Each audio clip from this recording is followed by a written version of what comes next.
السلام علیکم۔ لا اسلام ان چینل میں آپ کو خوش آمدید کہتی ہوں۔ آج میں آپ کو حضرت بلال رضی اللہ تعالیٰ عنہ کی ایک خوبصورت کہانی سناتی ہوں۔ یمن کے قیام کے دوران سیدنا بلال کے دل میں نکاح کا خیال پیدا ہوا۔ چنانچہ وہ ایک دوشیزہ ہند کے والدین کے پاس گئے اور ان کی بیٹی سے نکاح کی خواہش کا اظہار کیا۔ لڑکی والوں نے پوچھا، تم کون ہو اور کہاں کے رہنے والی ہو؟ انہوں نے کہا، میں بلال بن ریاح ہوں اور رسول اکرم صلی اللہ علیہ وسلم کا ایک صحابی ہوں۔ میں ایک غلام تھا، میرے رب نے مجھے آزاد کر دیا۔ میں سیدھے رستے سے بھٹکا ہوا تھا، میرے رب نے مجھے ہدایت دی۔ میں اس وقت آپ سے آپ کی بیٹی کا ہاتھ مانگ رہا ہوں۔ اگر آپ ہاں کر دیں تو اللہ کا شکر ادا کروں گا، اور اگر انکار کر دیں تو اللہ بہت بڑا ہے۔ ہند کے والدین نے اپنے خاندان کے چند لوگوں کو مدینہ بھیجا، جنہوں نے رسول اللہ صلی اللہ علیہ وسلم سے اس رشتے کے بارے میں مشورہ طلب کیا۔ آپ صلی اللہ علیہ وسلم نے جواب میں فرمایا، آپ کو یہ حق کس نے دیا کہ آپ ایک جنتی شخص اس کی حیثیت سے کم خیال کرو؟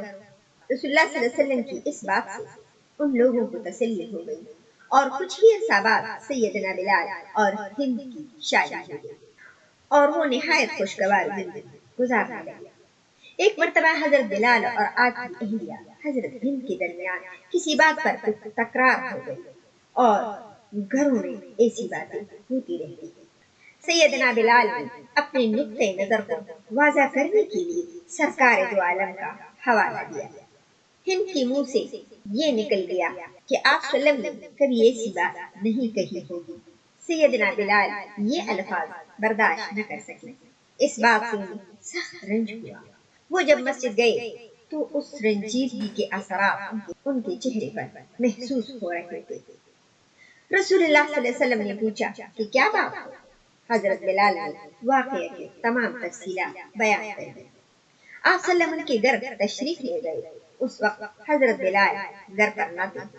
ہند رضی اللہ عنہ نے آپ صلی اللہ علیہ وسلم کا نہایت خوش اخلاقی سے استقبال کیا۔ آپ نے ہند سے فرمایا، بلال میرے حوالے سے آپ کو جو بھی کہتا ہے وہ صحیح اور درست ہوتا ہے۔ بلال کبھی کذب بیانی سے کام نہیں لیتا۔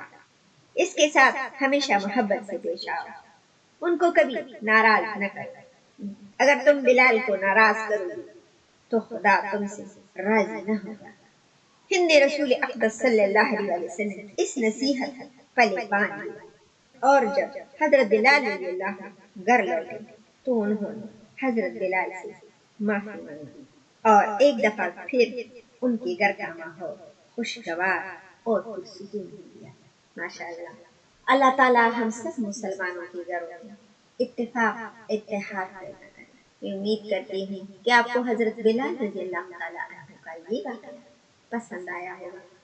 آپ اپنا بہت سارا خیال رکھیے گا، اپنی دعاؤں میں مجھے بھی یاد رکھیے گا، اور لا اسلام ان چینل کو لائک اور سبسکرائب کرنا نہ بھولیے گا۔